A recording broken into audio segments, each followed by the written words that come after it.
반갑습니다. 예, 반갑습니다. 장하게 너무 길게 소개해 주셔가지고요. 예, 진땀 빼고 있었습니다.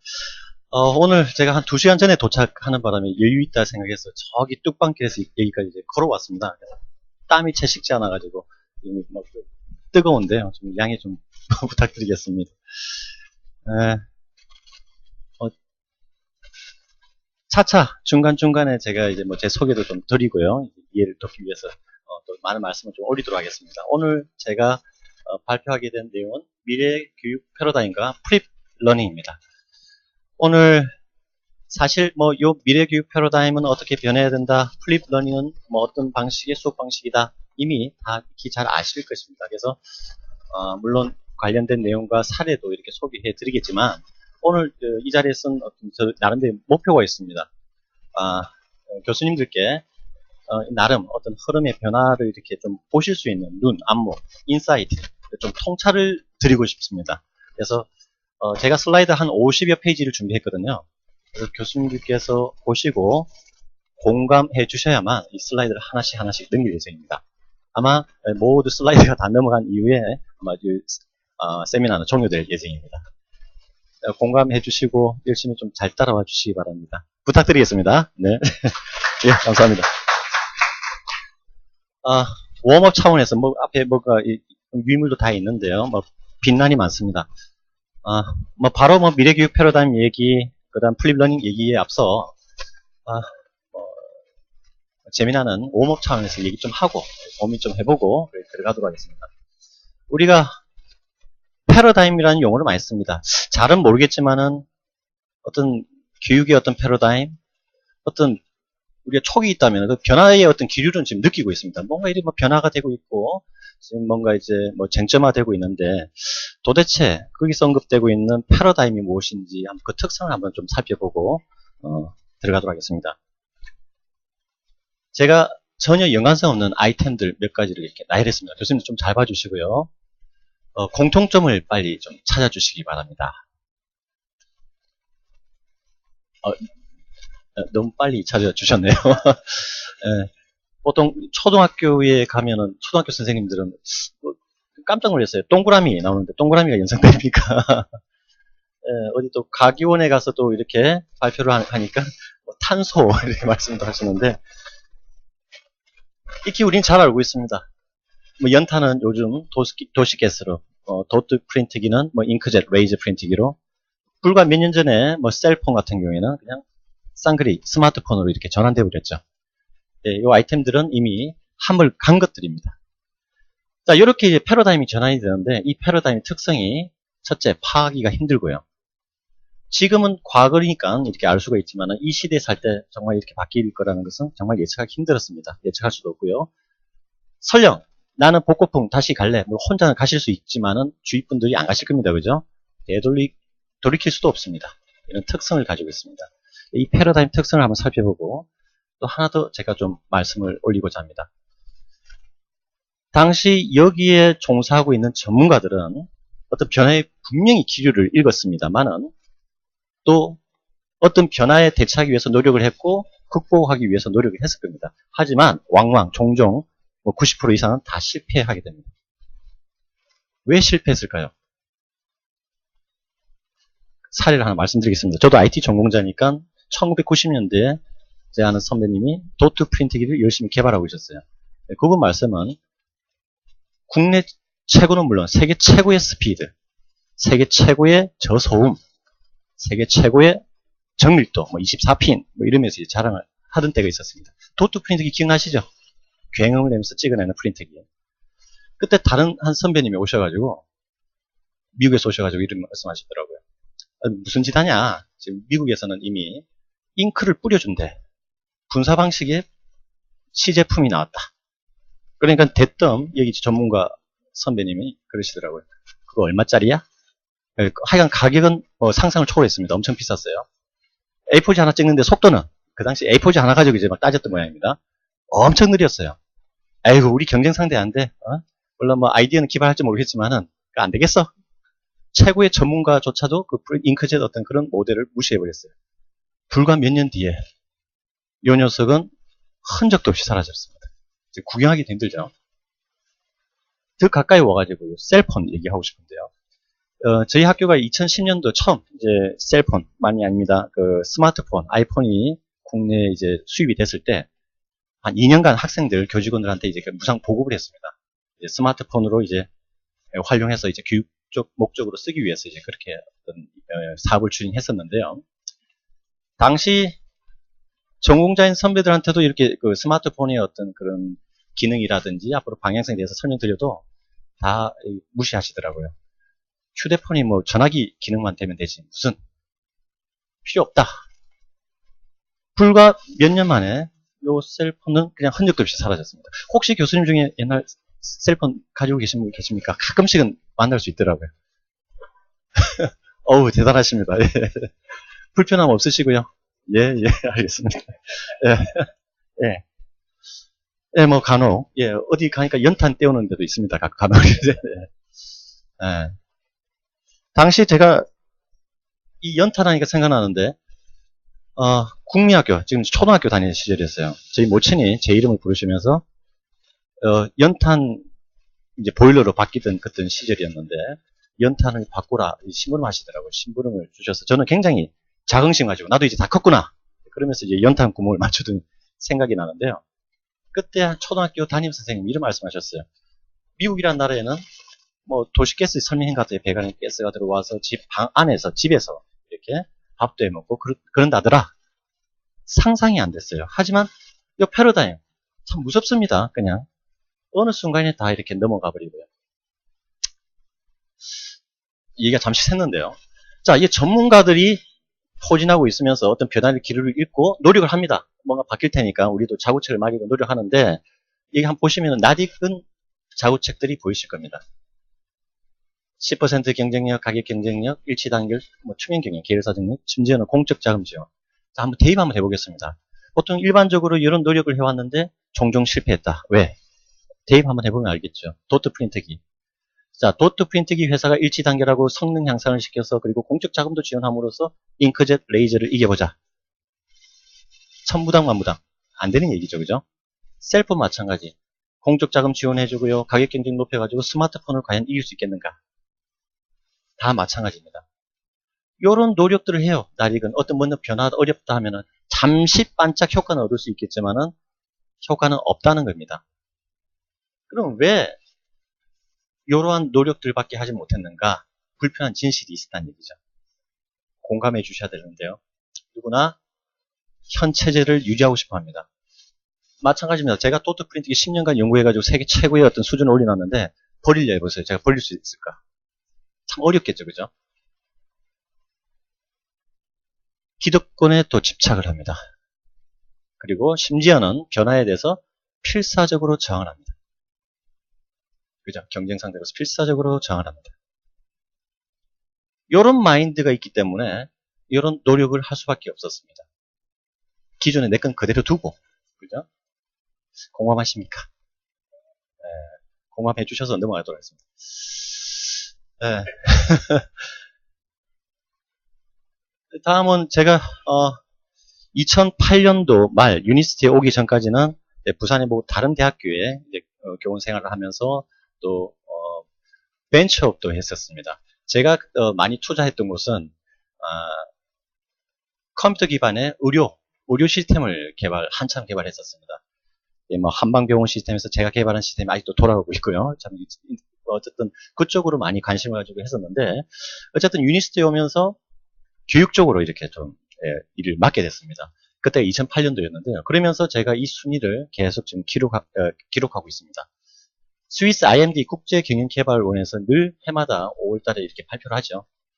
그래서 국가 경쟁력 순위를 한번 좀 봐주시기 바랍니다. 2008년도에 31위에서 지금 이제 26위네요. 작년에는 22위까지 갔다가 잠시 떨어졌습니다. 그리고 하나 더 교육 분야 순위도 한번 봐주시기 바랍니다. 2008년도에 35위에서 작년에 25위 반짝했다가 다시 31위로 추락하네요. OECD 국가 중에서는 뭐 하위 클래스입니다. 교수님께 한번 여쭤보겠습니다. 올해 열심히 해가지고 내년에 2015년도에 10등 안에 들 가능성이 높아 보입니까? 그렇지 않아 보입니까? 10등 안에 들 가능성은 별로 안 보인다, 그죠? 뭐 시기일 분석도 좋고요. 한번 분석을 하면 데이터는 몇 개 안 되지만 지금까지 봤을 때는 갑자기 뭔가 이렇게 선회해가지고 탑 클래스에 들어가기는 힘들 것 같다. 주식 같으면 아마 보합 상태로 계속 유지되겠죠. 하나 더 여러 가지 다 있습니다. 한번 검색해 보시면 상당히 그리고 제가 제 마음에 이제 불을 붙였던 한 연구 보고서가 있었습니다. 2009년에 국가 경쟁력 보고서를 보니까 우리 한국 1인당 학생의 공부 시간은 거의 9시간, 초중등입니다. 고등학생 같으면은 사실 다 하죠. 학교에서 한 9시간 보내고 저기 학원 가서 뭐 밤 새벽까지 공부를 합니다. 핀란드는 4시간, 아마 오전 수업만 하면 땡인 모양입니다. 자, 그런데 학습 효율화 지수는 핀란드는 세계 1등이었고요. 그 당시 항상 1위권을 3위권 안에 돌고 있습니다. 한국은 OECD 그 당시 30개국 중에 24위, 꼴등에서 몇 번째. 이래가지고 안 되겠다. 참 정말 우리는 열심히 하는데 왜 이런 현상이 밖에 안 이루어지는가. 그래서 정말 교육 선진국은 스타디 스마트를 하고 있고 한국은 스타디 하드를 하고 있다. 뭔가 바뀌어야 된다. 이래 가지고는 우리가 10등 안에 못 들겠다. 뭔가 바뀌어야 된다. 공감하십니까? 따라서 21세기 지금 지식정보 기반의 뭔가 새로운 교육 패러다임이 요구된다. 한 번 더 공감해 주십니까? 기존의 어떤 시스템, 교육 시스템이 뭔지는 모르겠지만 기존의 시스템 가지고는 뭔가 혁신하기는 힘들다. 뜯어고치자, 새로운 걸. 새로운 어떤 패러다임이 요구된다. 이런 말씀을 드리고 싶습니다. 불편한 진실 하나만 더 말씀드리겠습니다. 제가 또 IT 전공자이다 보니까 이 부분을 눈여겨봤는데요. 여기서 한국 IT 정책의 진화 과정입니다.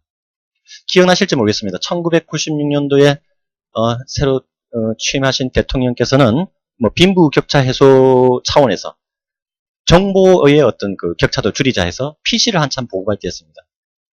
정보화 촉진기에. 그 다음에 99년도에는 광대역 정보통신망이 구축됨으로써 이제 사이버 코리아 해가지고 선전도 많이 합니다. 사이버 코리아 정책. 2002년도에 초고속 인터넷이 집집마다 보급되면서 이 코리아 비전. TV 광고도 많이 나오더라고요. 기억이 나실 겁니다. 그 다음에 2006년도에 유비쿼터스 기술을 근간으로 뭔가 새로운 세계 최고의 유사회를 실현하겠다. 당차게 이렇게 유코리아 선언했었죠. 유코리아. 최근 2010년 스마트 장비들이 보급되면서 스마트 코리아, 스마트 장비를 활용한 사람 중심의 스마트 국가를 건설하겠다. 올해까지네요. 스마트 코리아. 이렇게 이제 IT 기술에 따라서 이렇게 IT 정책이 진화해 왔습니다. 역사적으로. 자, 그런데 요거 하나 볼까요? 사이버 코리아에 뒤에 러닝만 갖다 붙입니다. 사이버 러닝. 이 코리아에 갖다 붙입니다. 이 러닝. 유 코리아의 유 러닝. 스마트 코리아의 스마트 러닝. 많이 들어보셨죠? E러닝과 U러닝 사이에 2000년도 중반 반짝 이제 PD, 모바일 한 데에서 M러닝, IPTV로 공부한 데에서 T러닝, 뭐 이런 용어도 반짝했었습니다. 기억나시죠? 제가 왜 이 말씀 드리냐면요. 교육 프로세스는 어떤 변화는 없고요. 기술 트렌드만 따라서 이름만 붙이고 인플레만 되어 왔어요. 그래놓고 어떤 논문 보면 가장 쳤습니다. 요거 사이버 러닝은 어떻고, 이러닝은 어떻고, 유러닝은 어떻고, 스마트 러닝은 어떻고 이제 정의를 해가지고 구분을 해놨는데 기술적 차이지 교육의 차이는 전혀 없어요. 나중에 내년부터 또 코리아가 뭐 크라우드 코리아, 뭐 인텔리전트 코리아, 뭐 크리에이티브 코리아 이제 또 나오면은 야 가령 그냥 A 코리아라고 다음에 나오면은 무슨 러닝? A 러닝이 나오겠죠, 그죠? 예. 답답한 현실입니다. 자, 이 말씀 드리고 싶습니다. 아직도 여기에 대해서 이제 호응 안 하시는 분들이 많이 계세요. 특히 IT 종사자들이 늘 바뀌고 변화무쌍하는 테크놀로지가 교육을 이끌어야지. 그러면서 이런 꼴을 만들어놨어요. 그래서 저는 항상 교수님들의 어떤 교수법이 테크놀로지를 이끌어야 된다. 별 차이가 아닌 것 같지만 테크놀로지가 교수법 이끌면은 안 됩니다. 교수법이 테크놀로지를 이끌어야 된다. 지금까지 테크놀로지가 이끌다 보니까 이런 현상이 일어났다는 거예요. 공감하십니까? 다시 한번 말씀드립니다. 바꿔서 그러면은 교수법이 테크놀로지를 이끌어야 된다. 그러면은 교수님들께서 테크놀로지를 알아야 된다, 몰라도 된다. 알아야지 이끌 수 있죠, 그죠? 어떤 교육 프로세스가 이렇게 새롭게 확립되고 그 교육 프로세스에 적합한 어떤 매체를 도입할 수 있고 기술도 도입할 수 있는 거죠. 활용할 수 있는 거죠.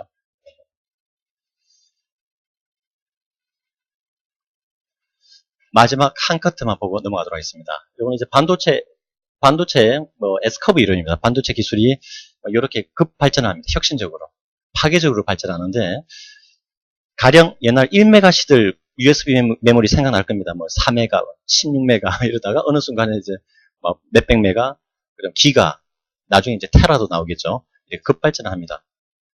자, 이렇게 반도체가 이렇게 급속하게 발전하기 위해서는 기존에 있는 설계 방식과 기존에 있는 어떤 재질을 가지고 이렇게 사용 못 합니다. 버려버려야 합니다. 버리고 새로운 어떤 소재, 재질을 개발하거나 발견해내고 또 새로운 설계를 해야만 이렇게 극복할 수 있어요.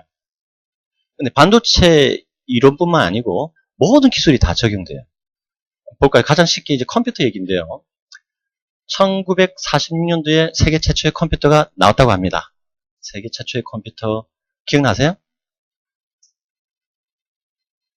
기억이 잘 안 나세요?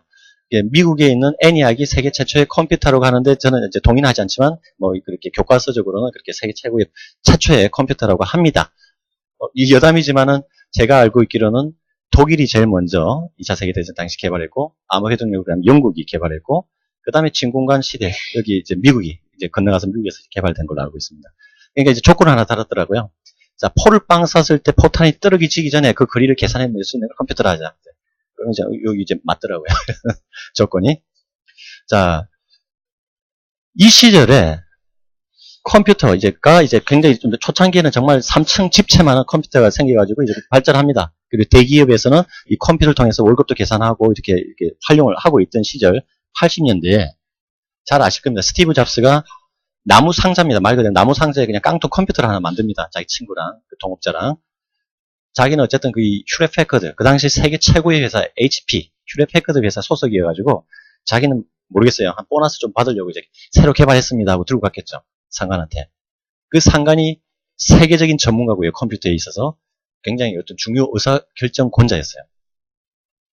근데 어쨌든 그 상관이 한 말이 더 기억에 남더라고요.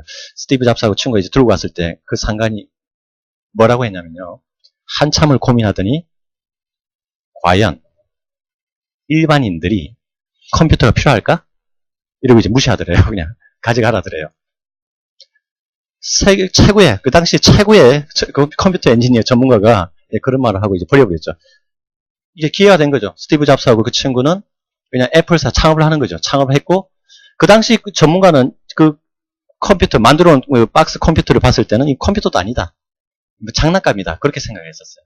물론 못하죠. 성능도 못하지만 이 컴퓨터가 PC의 시초가 된 거죠. 기능이 개선되고 전 세계적으로 보급되면서 역전이 일어납니다. 역전이 완전히. 자, 하지만 제가 여기서 말씀드리고 싶은 것은 기존의 컴퓨터 방식이 그대로 이게 발전된 것이 아니고 이게 서스테인, 지속적인 어떤 변화가 아니고 단절적인, 완전히 새로운 완전히 새로운 파괴적인 이런 표현을 하거든요. disruptive innovation. 완전히 disrupting, 단절적인 혁신이 일어납니다. 모든 혁신이 그래요. 반도체도 그렇고. 도트 프린트기도 마찬가지였지 않습니까? 도트 프린트기 성능 개선, 최고 스피드, 최고 저소음하고 있을 때 잉크젯이 나오니까 아이고 이 속도도 느리고 가격도 비싸고 우리 경쟁력 안 돼. 처음엔 항상 그래요. 하지만 잉크젯이 기능이 개선되면서 싸지면서 보급되면서 앞에 도트 프린트기는 흔적도 없이 사라집니다. 셀폰도 마찬가지고. 그래서 모든 기술 혁신은 두 가지 방법인데 하나는 서스테이닝, 기존의 시스템을 계속 지속 개발하는 것이고요. 하나는 완전히 단절적으로 일어납니다. 단 이렇게 디스럽티브, 단절적인 혁신이 일어나야만 이 한계, S커브 한계에서 벗어날 수가 있습니다. 기존의 S커브를 그냥 서스테이닝하게 지속적으로 간다면 어떤 탄력받아서 어느 순간에 올라가겠지만 어느 순간에는 멎어버립니다. 더 이상 이제 갈 수가 없어요. 공감하시죠? 교육도 마찬가지입니다. 이제 이제 교육적으로 이제 좀 왔어도요. 1946년도가 아니고 BC 2000년 정도 가겠습니다. 쭉 BC 2000년에 계단식 강의, 아리스토텔레스 강의를 해옵니다. 지금까지 강의가 교수법, 학습법 하면서 발전해가지고 왔어요. 수천 년간. 근데 기존에 이 시스템 가지고는 뭔가 이제 더 이상 이제 한계에 부딪히다 이거죠. 더 이상 이제 안 된다 이거죠. 따라서 교육도 마찬가지. 지금은 뭔가 좀 부실해 보이고 뭔가 좀 이상해 보이고 모자라 보이도 이것이 곧 개선되면서 이렇게 어떤 파괴적인 혁신이 일어나면서 아마 교육 방법도 아마 바뀔 것이다. 공감하십니까? 네, 물론 그렇습니다. 예, 예. 맞죠. 예. 안 그래도 그 얘기를 하시더라고요. 작년에 미국 학회에 갔더니 프리러닝 얘기하면서 왜 다 모여가지고 가느냐. 동영상 보여주고 와서 토론만 하면 되지. 그러니까 그 기억나는 그 연사가 나는 무슨 야구 보러 왔다. 야구 게임 보러 왔다. 그래서 예, 맞습니다. 그리고 하나 더 말씀드릴게요. 이제 포인트. 저는 이제 교육학자가 아닙니다만은 제가 이제 제 관점에서 보는 S컵을 봤을 때 우리가 어떤 인재를 키워야 될지 알 수가 있었습니다. 자, 이 S커브는 가면 갈수록 짧아집니다. 그죠? 그리고 기술 진보는 시간이 그 주기가 짧아집니다. 당연한 얘기입니다. 즉, 이 S커브가 짧아진다는 것은 전공 과목 하나 가지고는 이제 앞으로 못 먹고 산다는 얘기입니다. 즉, 옛날에는 여장식 진공관에 나방 제거하고 디버깅 이런 용어 써가면서 이렇게 몇십 년간 먹고 살았지만은 가면 갈수록 짧아지니까 전공 하나 가지고는 이제 못 먹고 산다. 그래서 전 세계적으로 대학들이 어떻게 바뀌고 있습니까? 평생 먹고 살 수 있는 기반을 뭐로 보고 있죠? 리버럴 아트, 인문사회 교양이죠. 어떤 교양을 가지고 평생 이렇게 가는 겁니다. 물론 전공도 중요합니다만은 전공 하나 가지고 선생님이나 연구원 이런 걸 아니고서는 하나 가지고는 못 먹고 산다는 얘기입니다. 새로운 걸 또 받아들이고 학습할 수 있어야 되고 또 새로운 문제를 창의적으로 또 해결할 수 있는 그런 인재가 필요하다는 겁니다. 그래서 우리 교육기관도 어떻게 바뀌어야 되겠습니까? 예전처럼 산업화 시대에 그냥 앉혀놓고 똑같이 강의하고 전달해가지고 지식 전달하고 그냥 이렇게 배출해내는 그런 교육 시스템이 돼서는 안 된다는 얘기죠. 앞으로 인재상 적어도 저는 이렇게 봅니다. 스스로 학습할 수 있는 능력 그리고 응용 능력이죠. 문제를 해결할 수 있는 능력이 있어야 된다. 그런 인재를 양성해줘야 된다. 그런 인재를 양성하기 위해서는 그냥 주입식 강의 가지고는 한계가 있다. 안 된다. 물론 보니까 포실해 해가지고 창의성, 비판력, 협업, 의사소통 능력이 있어야 된다 하지만 또 그 외에 블라블라블라 등등 이 모든 것이 학습 능력과 응용 능력, 문제 해결 능력의 기반이 된다. 이렇게 저는 보고 있습니다. 공감하십니까? 어쨌든 뭔가 이런 인재를 양성하기 위해서는 일단 하나만 잘하는 전문 지식인 만들어서는 되지 않는다는 말씀을 드리고 싶습니다. 그래서 우리는 as is 수동적인 학생, 즉 강의만 듣고 있는 패시브, 즉 주입식 강의를 듣는 그런 학생이 아니라 이제는 학생이 스스로 움직이는 능동적 학습자를 이렇게 키워야 된다. 교수 중심에서 학습자 중심으로 가야 된다. 등등. 이것은 미래교육 패러다임이 여기에서 이렇게 가야 된다. 참고로 그 유의미를 봐주시기 바랍니다. 다 알고 있는 내용입니다. 요 내용이 10년 전도 아니고 20년 전에도 이 내용을 가지고 언급하고 교육계에서 늘 떠들었습니다. 이렇게 가야 된다. 근데 10년, 20년 전에도 했던 얘기를 지금 제가 또 하고 있네요. 왜 그럴까요? 안 되죠, 그죠? 선생님 한 사람이 학생이 50명이다 가령. 일대를 어떻게 개별화, 어떻게 코칭을 하고, 어떻게, 이렇게 능동적 학습자로서 학습자 중심으로 이렇게 수업을 이끌 수 있겠습니까? 기존의 시스템 가지고, 기존의 환경 가지고. 불가능입니다. 그죠? 이 작업을 옛날 미국의 어떤 부르주아 집단, 1920년대 한번 완전 학습 이론의 어떤 실험가 있었어요. 했다가 실패했고요. 1960년대 교육학자 블룸이라고 있습니다. 유명한 분이. 또 완전 학습 이론 실현하겠다, 반짝 이렇게 했다가, 아이디어는 이상적이지만은 또 실패했습니다. 이게 불가능. 그래서 1970년대 다시 주입식 강의식으로 다 돌아왔어요. 미국에서도 이렇게 실험한 바가 있습니다. 안 됩니다, 안 돼. 한 명 교수자 가지고 여러 이렇게 학생을 어떻게 개별화 수업 이렇게 하면서 할 수 있겠습니까? 10명 같으면 10번 다 다르게 강의를 해야 되는데.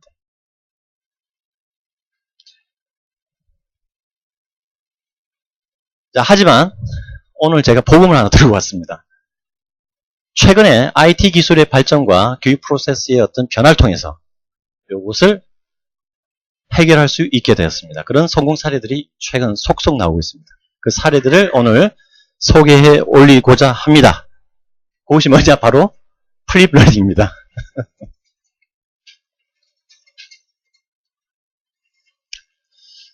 자, 교수님, 저 플립러닝 한번 들어보신 분 한번 손 한번 들어주시겠습니까? 많이 들어보셨네요. 예. 플립러닝 대강 무슨 내용인지 안다 하시는 손 한번 들어주십시오. 선수 학습이 잘 되시네요. 예, 좋습니다. 간단하게 손 안 드신 몇몇 교수님을 위하여 간단하게 제가 설명 올리고 넘어가도록 하겠습니다.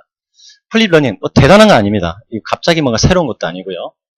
최근에 거꾸로 교실 해가지고 방송 TV 막 나오는데 2007년도에 누가 창시자가 있다, 누가 창시자다, 그거는 잘못된 얘기들이고요. 수십 년 전에도 그런 사례들이 많이 나와 있고요.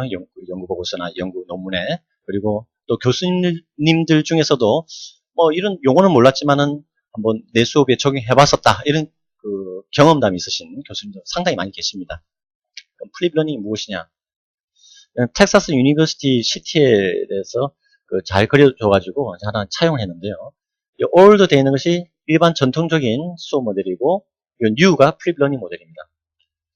이런 얘기를 불과 몇 년 전에 제가 교육학 전공 교수님이었습니다. 말씀을 드렸더니 대뜸 그 예습하는 수업 옛날부터 해온 건데 별 다를 거 없네, 똑같네 이러시더라고요. 굉장히 플립러닝을 그냥 이렇게 항상 이렇게 전문가분들께서는 이렇게 안 받아주시면 항상 이렇게 떨어뜨려 보이는데요. 무엇이 다른지 잘 보시기 바랍니다. 자, 전통적인 모델부터 말씀드릴게요. 우선 교실 수업에 들어가기 전에 학생들이 예습을 합니다. 안 하지만 합니다. 예습을. 그죠? 안 하지만 물론 예습을 할 수가 있습니다. 그리고 하든 안 하든 교실에서는 선생님이 열심히 강의를 하고 지식을 전달합니다. 학생들은 받아 적으면서 열심히 지식을 획득합니다. 그 다음 교실 수업 이후에 방과 후 수업, 학생은 집에 가서 숙제를 열심히 하면서 체화합니다. 응용 능력을 배양합니다. 수천 년간 내려온 방식입니다. 그죠? 일반적인 수업 방식. 교수님 이렇게 수업 하시죠? 어디 가나 이렇게 수업을 합니다. 자, 근데 플립러닝은 어떻게 바뀌느냐? IT 기술의 발전으로 교실 수업 이전에 요 강의실에서 있어야 될 이 강의 내용이 쉽게 말해서 동영상으로 녹화되거나 다른 이러닝 컨텐츠로 만들어져서 학생한테 미리 제공이 됩니다. 학생은 동영상을 보거나 다른 어떤 매체를 통해서 보면서 잘 이해 안 되는 부분 2번, 3번 감아가면서 반복해서 공부를 합니다. 물론 여기서는 한번 놓쳐버리면 끝이죠. 한번 놓쳐버리면 끝이지만은 놓칠 수가 없습니다. 놓쳤다면 다시 볼 수가 있고요. 공부 잘하는 학생은 한 번만 봐도 이해되겠지만 못하는 학생은 2번, 3번 보면서 또 익힙니다. 나름대로 어떤 개별화 학습이 되겠죠. 자, 그리고 강의를 미리 내용을 숙지한 학생들이 이제 교실 수업에 들어옵니다. 교실 수업 시간에는 강의할 필요가 있겠습니까? 없겠죠. 강의가 없습니다. 단 교실 수업 시간에는 일반적으로 기존에 숙제를 내던 응용 문제를 교실 수업 시간에 풉니다. 어려운 응용 문제를 학생들이 서로 협력해서 도와가면서 풉니다. 그리고 발표도 하고 토론도 합니다. 선생님은 강의 안 하고 뭐합니까? 보통 저기 뒤에 가셔가지고 제일 못 따라오는 학생 옆에 서 있습니다. 그리고 도와줍니다. 코칭해주고 계십니다. 따라서 방법이 완전히 바뀌었어요. 여기는 티칭, 강의인데요. 플립러닝 모델을 이렇게 바꾸게 되면 여기서는 코칭만 일어납니다. 코칭. 퍼실리테이터, 촉진자 역할만 하게 됩니다. 교수님은.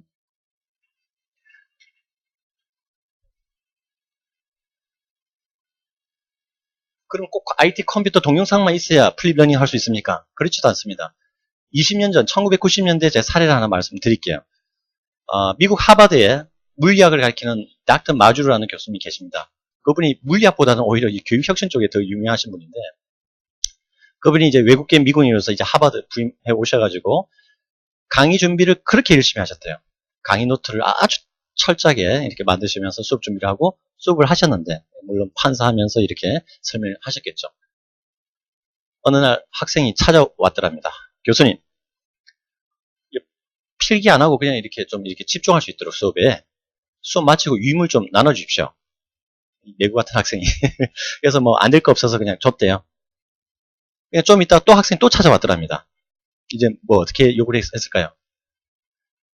교수님, 미리 우리가 좀 읽어보고 들어오면 수업 이해하는데 도움이 될 것 같습니다. 미리 수업 전에 좀 유물 좀 주십시오. 그러더래요. 그래서 안 될 거 없어서 주셨대요. 그리고 이제 수업에 딱 들어갔더니 황당한 일이 벌어졌습니다. 학생들이 교실에 안 오더랍니다. 네, 몇 학생이 안 앉아있더래요. 그래서 자기는 이제 당황도스럽고 화도 나고 해가지고 알아봤대요. 그래서 학생들이 왜 안 들어오는지 알아봤더니 학생들끼리 수군대고 하는 얘기가, 어이, 닥터 마주 교수 수업은 안 들어도 돼. 왜? 요 유물 그대로 판사하고 그대로 설명해. 이것만 보면 돼. 정말 그 매구 같은 하버드생들이 그 시간 세이브를 그렇게 했겠죠. 자기는 해달라는 대로 다 했는데 이제 수업은 이게 막 빵꾸 나고 이제 굉장히 화가 났던 거예요. 화도 나고 당황스러워가지고 학생들을 모았답니다. 모아서 딜을 맺었는데요. 좋다. 내가 유인물 나눠줄 테니까 너희들 학습해라. 단 수업 시간에는 내가 응용문제, 재미나는 응용문제 20문제를 만들어서 들어간다. 같이 풀자. 그러면서 시작이 됐어요. 그래서 그때는 동영상도 없고 그냥 유인물을 배포하고 학생들이 학습해오고 수업 시간에는 재미나는 응용문제를 같이 풀게 됐던 겁니다. 그러면서 이제 그분이 피어 인스트럭션을 또 이제 동료 학습법을 주창하신 분인데, 그냥 풀게 한 것도 아니고 같이 의논해서 풀어라. 이 효과가 굉장히 좋았다고 합니다. 자, 극단적으로 프립 러닝 모델이 뭐냐? 그러니까 누가 블렌디드 수업입니다. 온 오프라인 병행이요. 온라인 없어도 프립 러닝 가능하다는 말씀을 드립니다. 그래서 이게 서브셋이 아니라는 것을 제가 말씀을 드리고 싶습니다. 그리고 많은 교수님과 선생님들께서 오해하시는 부분이 있어서 제가 간단한 뭐 이론적 내용을 하나 좀 언급하고 넘어가도록 하겠습니다. 학습에는 두 단계가 있습니다. 이 두 단계가 지나야 학습이 완료됩니다. 그래서 교육도 이제 그렇게 해야 되겠죠. 즉, 정보 지식을 획득하는 단계가 있고요. 그 다음에는 이것을 응용하는, 체화하는 단계가 있습니다. 응용할 수 있는 체화 단계. 익혀야 되겠죠. 이 두 단계인데 많은 선생님들이 여기서 끝내버립니다. 정보 지식 전달하고 획득하면은 끝! 이렇게 생각하시는 분들이 많이 계십니다. 절대 그렇지 않습니다. 학습이 완료되게 하기 위해서는 정보 지식을 획득 단계를 거치고 나중에 체화 단계를 거쳐야 됩니다. 물론 틀렸다고 말씀을 안 드립니다. 기존의 전통적인 모형은 인클래스, 즉 교실 수업 시간에서 열심히 열강하면서 정보를 전달하고 학생은 획득합니다. 수업 이후에 체화는 학생들한테 맡깁니다. 홈워크, 숙제 주면서 이렇게 와. 그죠? 보통 일반적인 구조입니다. 물론 뭐 안 해오면 할 수 없고요. 자, 플립 러닝 모델 구조는 바뀌었습니다. 즉, 교실 수업 이전에 학생이 정보 지식을 미리 획득합니다. 다양한 매체를 통해 가지고 교육 매체를 통해서 획득하고, 수업 시간에는 기존에 숙제로 나가던 어떤 그런 내용들을 학생들 동료 간에 프로블럼 솔빙도 하고 토론도 하면서 풉니다. 그리고 체화를 합니다. 즉, 지식 정보를 획득하고 체화 단계 그대로 이렇게 이루어지고 있네요. 역전학습 모형이라는 말을 이제 표현했었는데, 몇 해 전에 이러닝 학회하고 정보과학회 논문을 실으면서 뭐 어쨌든 싣다 보니까 플립 러닝 관련된 첫 번째 논문이더라고요, 국내에서는. 그래서 이 플립 러닝 그대로 외려 쓰기는, 그래서 SNS를 통해서 많은 선생님들께 여쭤봤습니다. 역전학습 모형, 뒤집힌 학습 모형, 반전 학습 모형, 뭐 이렇게 쭉 나열해가지고 투표를 했더니 많은 선생님이 여기 좋다고 하셔가지고 이렇게 이름을 지었습니다. 역전학습 모형. 근데 뒤집힌 학습 모형, 세월호 사건도 있고 그런 용어는 좀 안 좋은 것 같고요. 그리고 요즘 거꾸로인데, 거꾸로, 역진행, 이런 말 많이 쓰는데 그 말도 마음에 안 듭니다. 왜? 우리는 학습의 순방향으로 이렇게 학습을 합니다. 정보 지식 획득체화, 획득체화 이렇게 순방향으로 갑니다. 그죠? 다만 플립, 뒤바뀌란 용어는 기존의 전통적인 모델에 비해서 그 형태와 역할이 바뀌었다 해서 그냥 뒤바뀌 썼는데 학습 자체가 방향이 거꾸로 되는 건 아니다는 말씀이죠. 예, 몇몇 대학에서 이런 용어를 써주고 계십니다. 예, 참고로 보시고요. 따라서 수업 시간에 들어가보면 잘 압니다. 플립 러닝 모델로 잘 디자인 됐는지 안 됐는지 딱 수업 시간 들어가보면요. 전통적인 모델은 교수자가 열심히 강의만 합니다. 전달만 합니다. 근데 플립 러닝 모델로 디자인된 수업 시간 들어가면요. 학생들이 가운데서 막 뭔가 뭘 합니다. 자기들이 학습합니다. 뭔가 찾고요. 그리고 교수자는 옆에서 코치 역할만 하고 있습니다. 물론 그러면 플립 러닝 모델을 했을 때 강의는 전혀 하면 안 됩니까? 근데 저희 곁들여서 다 하긴 하십니다. 미니 렉처. 뭐랄까 맥락을 잡아주는 어떤 그 내용만큼 강의만큼도 좋은 어떤 방법은 없습니다. 그런 맥락을 미니 렉처도 하십니다만은 이 미니 렉처가 계속 뭐 5분만 있다면 5분만 똑같이 해야 되는 어떤 미니 렉처를 하면 차라리 그냥 동영상을 하나 녹화해가지고 올려놓는 게 더 효율적이다는 말씀이죠. 그죠? 자꾸 반복적인 어떤 강의는 가급적이면 어떻게 동영상이든 다른 매체화해서 미리 제공하시라는 말씀입니다. 자, 그러면 지금부터 유니스트 사례와 그리고 그 해외 어떤 그런 혁신 사례들을 소개해 올리도록 하겠습니다. 처음에 유니스트가 2009년 개교에 앞두고 제가 왔을 때는 학교가 건물도 지어지지 않았고요. 굉장히 어려운 상황이었습니다. 저희들은 사실 이 어려운 상황에서 교육 혁신은 그냥 여유 있는 선택이 아니고 필수였습니다. 이 기존의 시스템 가지고는 우리 학교를 운영할 수 없겠구나. 시간 강사도 없고 교수님도 안 계시고 직원도 부족하고 이 상황에서 많이 기감이 됐던 것은 미국의 NCAT라는 교육혁신 조직이 있습니다. 그런 센터가 있는데요. 거기서 보니까 돈을 이렇게 뿌려가지고 각 학교들한테 이런 연구 보고서를 받았더라고요. 교육질을 올리면서 각 대학들의 교육질을 올리면서 교육 비용을 절감할 수 있는 방법을 찾아라. 그러면서 많은 연구를 했더라고요. 그것이 논문 위에 한 160여 편 사례가 이제 올라와 있는데 내용을 보니까 뭐 그대로 갈 필요는 없지만 상당히 저도 기감이 많이 됐어요. 이제 거기서 종을 가져왔는데 문제는 미국에서 뭐 몇백만 불씩 이렇게 펀딩을 주니까 막 활발하게 이루어지다가 돈이 딱 끊기니까 흐지부지 돼버리더라고요. 아, 이거 뭐지? 왜 지속성이 없지? 그걸 고민한 끝에 나름대로 답을 하나 찾았습니다. 교육질 향상과 비용 절감 그리고 교수 생산성 향상도 필요하다.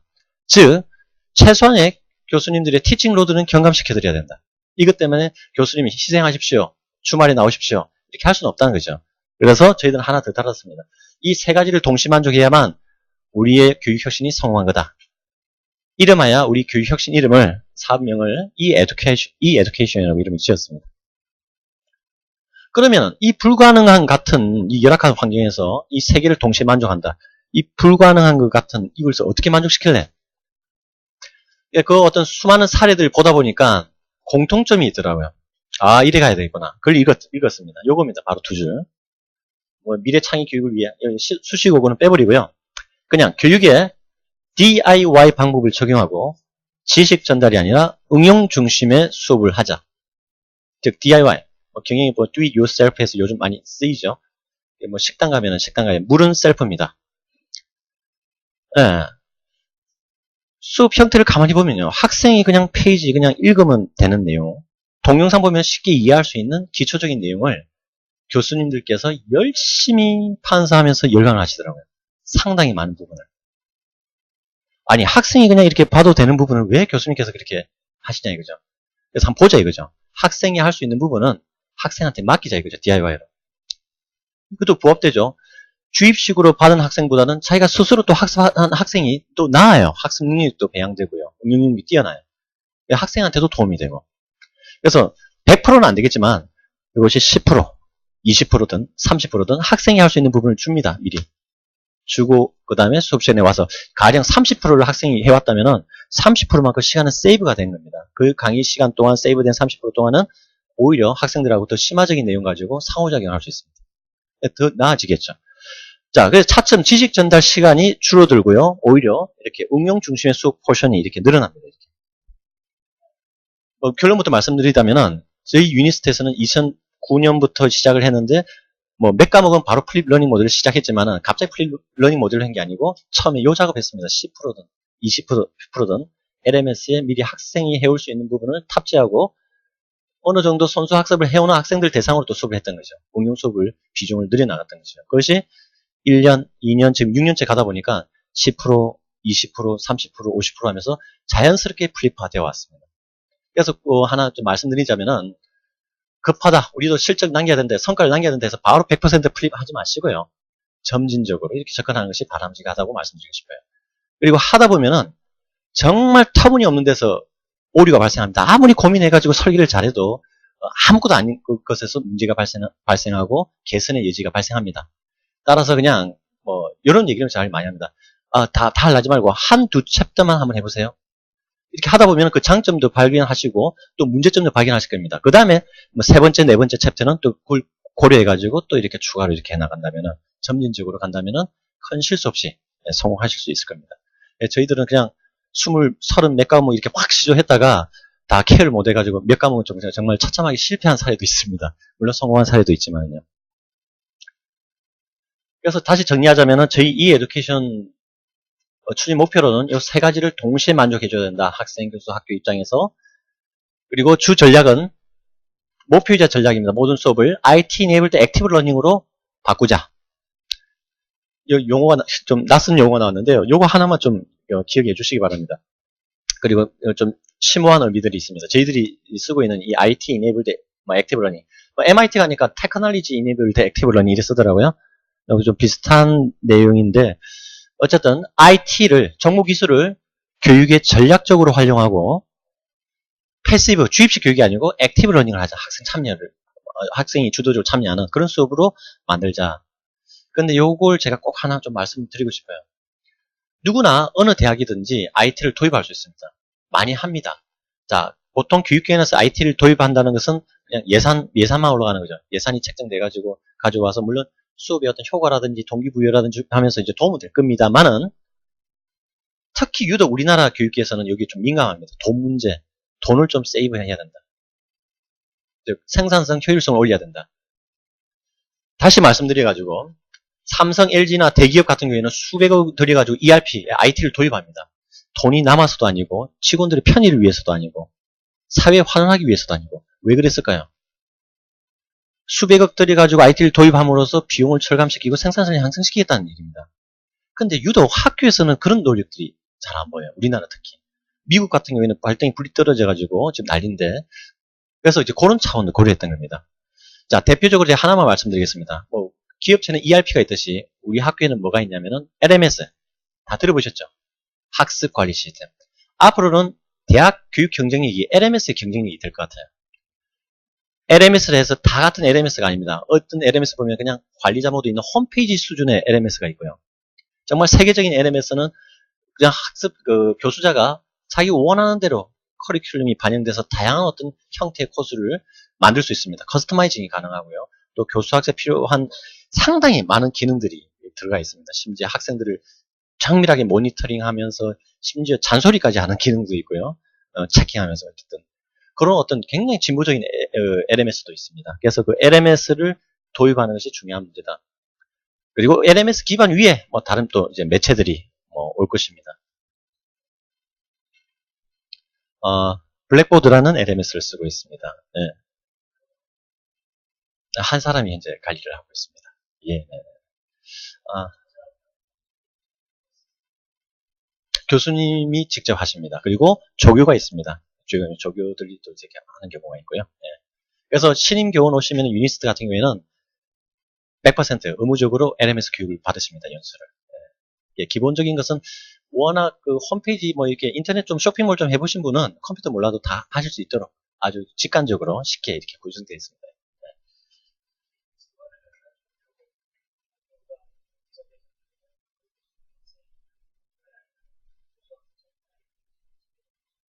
네, 두 가지입니다. 좀 세버리는데 질문 타임은 나중에 하더라고요. 요거만 말씀을 드리겠습니다.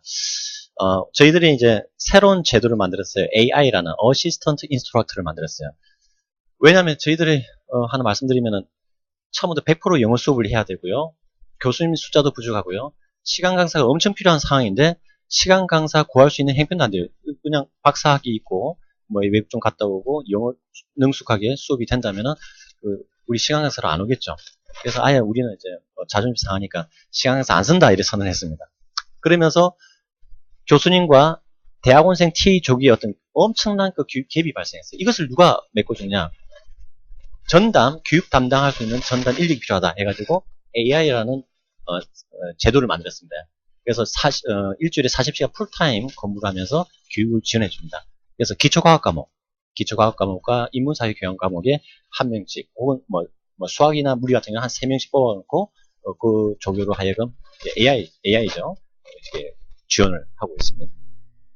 그리고 기초과정부 소속이지만은 50%는 최근에 몇 년 전에 이제 CTL, 제가 있는 CTL도 소속으로 50%도 옮겨놨어요. 왜?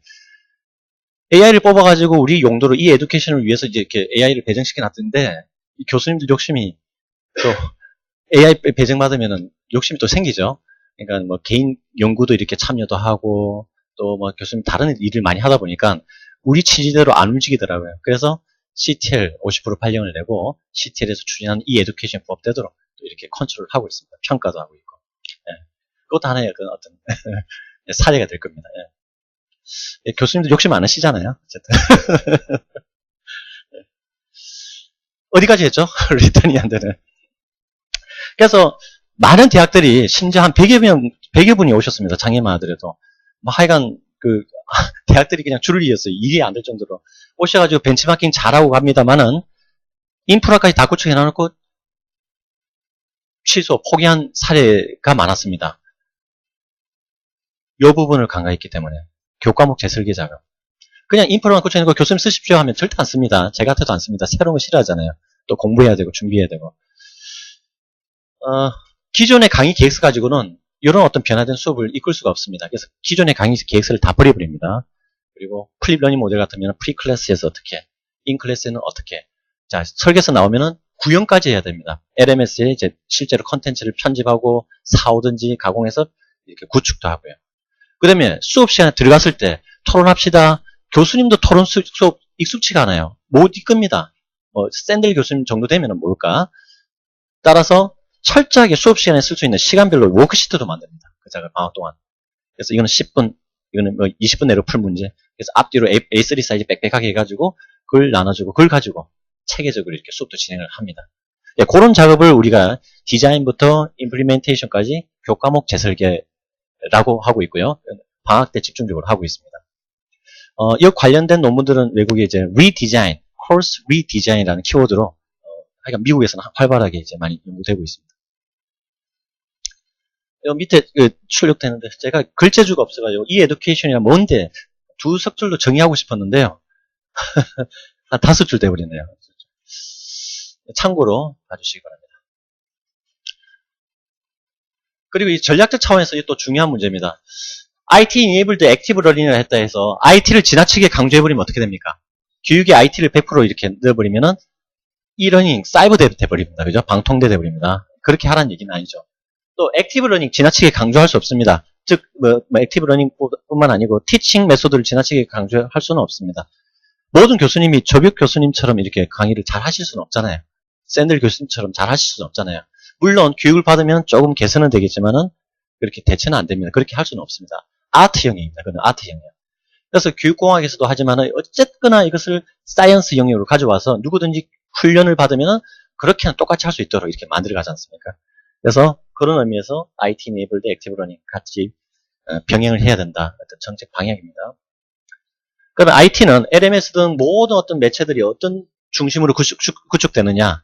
요거는 가장 최근에 돈 많은 학교가 가장 잘 구축하겠죠. 방향성은 이렇게 학습자가 factual knowledge, 즉 사실적인 객관적인 지식은 학생이 스스로 쉽게 접근해서 공부할 수 있도록 공부하기 용이하도록 인프라를 구축해주고요. 그 다음에 면대면 수업 시간에는 학생이 선생님과 같이 응용 수업을 할 수 있도록 용이하게 할 수 있도록 뭐 리스판스 웨어를 제공한다든지 이제 이런 식으로 어떤 그런 목적 의식을 가지고 방향성을 가지고 구축합니다. 그 다음에 액티브 러닝. 이거는 너무나도 유명한 그림입니다. 에디거 데일리의 그림인데요. 이게 1960년대 3판째 나온 책 보고 제가 이제 그렸습니다. 여기 보시면은 이미 교육계하고 인지과학계에서 연구된 내용으로는 렉처, 강의를 하고 나서 학생들한테 2주 뒤에 물어보면요. 20% 정도 기억을 한답니다. 또 다른 논문을 보니까 어떤 데는 한 10% 정도 기억한답니다. 열심히 강의를 했는데 2주 뒤에 10%만 기억한다. 뭔가 좀 이래 한번 생각해 볼 필요가 있죠. 자, 그런데 쟤처럼 이제 프레젠테이션 쳐 올려놓고 뭐 데몬스트레이션 하거나 동영상도 보여주고 멀티미디어 시뮬레이션을 이렇게 막 이렇게 시청각 교육을 했더니 한 50% 기억하더래요. 근데 뭐 더 단순하게 학생들로 하여금 직접 토론하게 하고 설명하게 했더니 70% 이상 기억하더라는 얘기입니다. 직접 학생 네가 풀어봐. 직접 해보게 했더니 90%. 지가 직접 해보니까 어렵지만 직접 해보니까 90% 이상 기억하다는 얘기입니다. 이미 1960년대에 교육계와 인지과학계 연구 결과가 나왔습니다. 자, 그러면은 이 부분을 이제 패시브로 했고 이 부분을 액티브라고 했는데, 자, 우리는 어떤 러닝 방식을 지향해야 되겠습니까? 그래도 패시브? 액티브로 가야 되겠죠.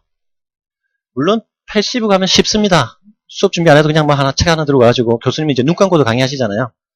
예, 아주 편안하게 하실 수 있지만은 그 효과는 굉장히 작더란 얘기입니다. 미국 1960년대 정말 유명한 그림입니다. 따라서 뭐 이론적으로는 다 증명이 됐어요. 패시브가 아니라 이래 가야 되는데 아직도 여건타다하면서 렉처를 하고 있다. 대학 교육은 이꼴 강의다. 아직도 그렇게 정서화되어 있죠. 문제가 되는 겁니다. 우리나라 같은 경우는 우리나라는 없었네. 공자님이 중국인이죠. 공자님이 활동하던 시절이 몇 년 전입니까? BC 한 2000 수백 년 전인데 공자님이 이런 말씀하셨어요.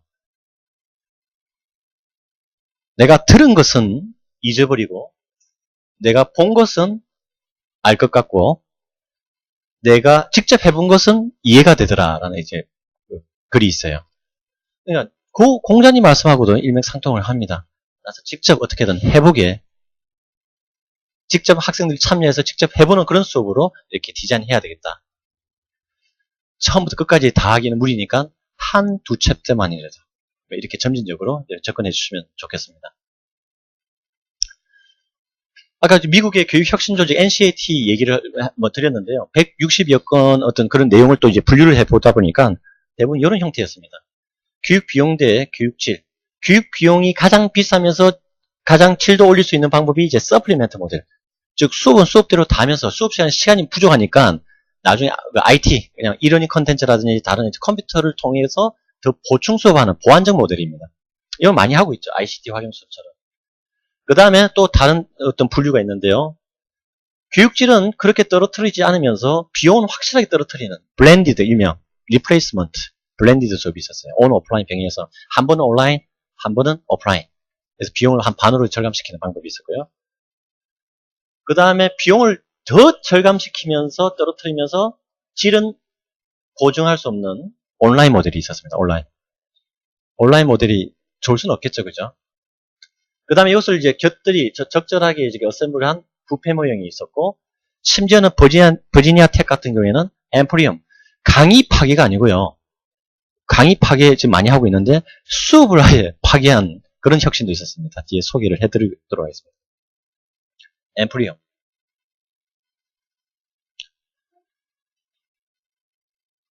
이렇게 이제 제가 이 에듀케이션 열심히 설명하다 보면은 이러닝 학회에 오시는 분들이 많은 분들이 이거 이러닝 아니가 얘기하십니다. 그래서 제가 분명히 말씀드립니다. 이러닝은요 2000년대 초반에 이러닝이라는 용어가 아까 말씀드렸죠. 이 코리아 하면서 나왔고요.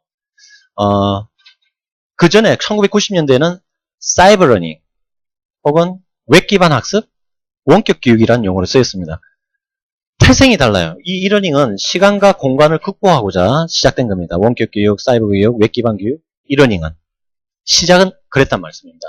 자, 하지만 저희들이 지금 말씀드리고 있는 것은 온 캠퍼스, 학교에 오는 학생들 대상으로 이렇게 활용하는 겁니다. 컴퓨터를. 그래서 지금 임팩트 돼가지고 많이 혼란이 있는데 이 러닝보다는 이 에듀케이션으로 이름이 이제 바뀌어야 된다고 제가 좀 말씀을 드리고 싶습니다. 전자상거래, 이커머스도 이 비즈니스, 이 펄체스도 이 가버먼트로 이렇게 확대되는 추세죠.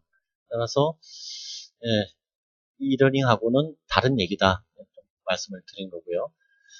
하버드 경영학과 유명한 교수님입니다. 이 크리스텐슨 교수님은 미래 예측학자에 가깝죠. 맨날 미래 예측을 많이 하십니다. 이분이 이제 발표한 내용을 보면은 최근에는 2014년은 우리가 수업 시간에 동영상을 온라인 코스를 한 10% 미만으로 활용하는데 불과 2020년 정도 되면은 50% 이상 쓸 거다. 그리고 최근에 이분이 이런 말씀하셨어요. MOOC 한번 들어보셨습니까? MOOC, MOOC. Massive Open Online Courses를 해서 세계적인 명문대 대학 강좌가 공짜로 오픈되고 이수하고 나면 이수증이 오죠. 시험에 통과하면 무료로. 이 MOOC 때문에 미국의 대학 절반이 사라질 것이다 라고 하시면 최근에. 우리나라 사이버대라든지 이런 데는 굉장히 이제 쓰나미급이죠. 이거는 어떻게 될지 모르겠는데 하여간 그랬던 분입니다. 참고를 봐주시고요. 그리고 교수님께 한번 좀 여쭙고 싶습니다. 자, 수업을 하실 때 학생들이 수준이 천차만별일 겁니다. 잘하는 학생, 못하는 학생이 있어요. 그러면 교수님 보통 어느 선 놓고 강의를 하십니까? 에버리지, 손 한번 좀. 에버리지 놓고 한다. 중상위 클래스 놓고 한다. 중하위 클래스 놓고 한다. 상위 클래스, 하위 클래스. 안 드신 분은 어떻게 해요?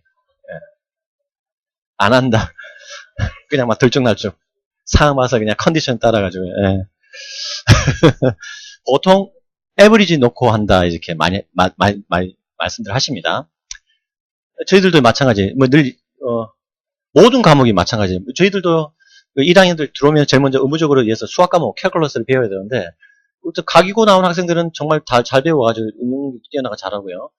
인문계 중에서 또 인문고에서 인문계 나온 애들은 또 못 따라옵니다. 이런 학생을 놓고 이제 수업할 때는 보통 에버리지 놓고 하는데 결국 그 결과는 뻔합니다. 잘하는 애들은 지루해하고 못하는 애들은 못 따라와서 힘들어하고 선생님도 힘들어합니다. 다 실패입니다. 항상 수업이 실패죠. 그래서 뒤에 잠시 언급해드리겠지만은 칼 와이만 교수님 그 노벨 물리학상 받으신 분이고 오바마 대통령 자문하시는 분인데요. 교육자문. 그분이 이제 재미난 실험을 많이 하셨는데 이렇게 전통적인 강의를 하다 보니까 성공하는 학생은 한 20% 따라온답니다. 강의식을 할 때는. 대형 강의를 이렇게 하면 80%는 다 실패를 합니다. 그런데 플립 러닝 모델로 바꿨더니 성공하는 학생이 80%로 바뀌고 실패가 한 20%. 이래도 저래도 배째를 하는 학생은 할 수 없고요. 그래서 오히려 성공 확률이 높아졌다는 것. 강의를 바꾸고 강의를 없애고 플립화 시켰더니 80%가 따라오다는 그런 연구 보고서도 있습니다. 나중에 더 기가 막힌 연구 보고서도 있는데요. 하나 소개 올리겠습니다.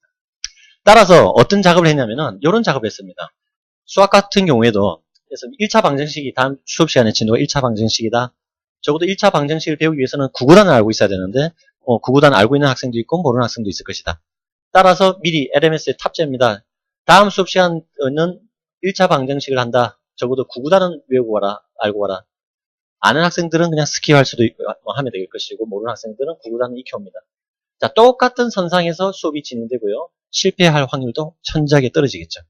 그래서 미리 똑같은 선상에서 수업 출발할 수 있도록 선수학습 좀 시키자는 것이죠. 그러면서 DIY, 스스로는 이 부분은 네가 해와. 이러면서 이제 이것이 10%, 20%, 30% 확대되면서 나중에는 자연스럽게 플립화 되게 되어 있습니다. 자, 그러면은 요것을 이렇게 10%, 20% 땡겨가지고 뭔가 탑재해야 되는데 그것이 LMS입니다. 따라서 LMS 유연한 어떤 플랫폼이 필요하다는 거. 그래서 LMS가 어떤 LMS냐? 그냥 고정식 그냥 홈페이지 수준이냐? 아니면 교수자가 다양한 컨텐츠를 입맛대로 이렇게 재구성할 수 있는 LMS냐? 그 차이에 따라서 활용도 굉장히 차이가 나겠죠. 저도 이제 IT 쪽 전공하다 보니까 이제 대학원 다닐 때는 보통 첫 강의가 엑셀 실무 전산 이런 강의를 많이 맡았습니다. 근데 그런 강의는 정말 힘들죠.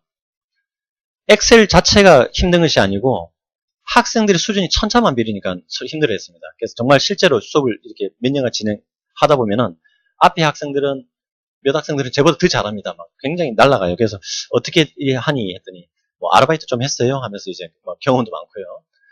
그리고 이제 더 뒤에 뚜벅뚜벅 걸어가봤더니 뭔가 열심히 하고 있는데 이 자판을 못 찾고 있더라고요. 이 자판을 열심히 찾고 있더라고요. 이런 학생들을 모아놓고 수업하기는 정말 힘들었어요. 이건 이제 2009년도에 단방에 이제 해결된 모델인데 보통 일주일에 2번 수업 실습하고 숙제해와. 못 따라오는 학생 숙제하면서 따라와. 이렇게 하고 넘겼지만 그런 수업들은 플립화 바로 시켰어요. 그런 거는 컨텐츠도 많으니까 LMS에 미리 탑재해놓고 자, 이제 sum 함수, average 함수, 이런 함수들은 안 가르친다. 강의하지 않는다. 너희들이 익혀와라. 수업 시간에는 바로 데이터하고 그냥 문제, 과제를 던져줍니다. 배우고 온, 익혀온 함수를 이용해서 어떻게 데이터를 처리, 가공해라. 검사받고 퇴실해도 좋다. 그게 인센티브죠. 열심히 합니다. 결국 수업 2번 할 거 수업 1번으로 줄였어요. 그래도 교육질은 이쪽에서 훨씬 더 많은 학생들이 성공하고 훨씬 더 심화적으로 이렇게 공부할 수 있었습니다. 이 블렌디드 수업 방식이라죠. 어쨌든 수업을 한번 줄였어요. 즉 수업 질도 올리면서 비용도 줄일 수가 있네요. 시 공간 어떤 유틸리티 사용용 비용도 반으로 줄였다 보시면 되겠습니다. 예, 예, 긴급이라서 제가 받아드리겠습니다. 예. 네네.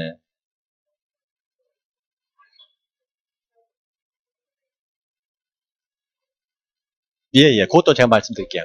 예, 그것도 말씀드리겠습니다. 뒤에 있는데 그때 말씀드릴게요. 예, 준비를 했습니다. 당연히 효과 있습니다. 전 세계적으로 연구 보고서 올라온 거 보니까 이제 플립 러닝 모델로 바꿨을 때 평균 성적 5%가 향상된다고 이제 나와 있습니다. 앞으로 어떻게 될지 모르겠는데요. 5% 정도. 예.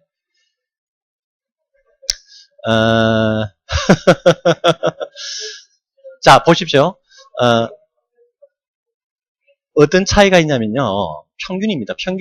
평균이라는 값은 이상치에 약합니다. 이상치에 민감하니까 5%니까 별거 아닌 것 같지만 전통적인 모델에서는 20명이 따라왔고 거기 성적이 가장 70점이라고 하겠습니다.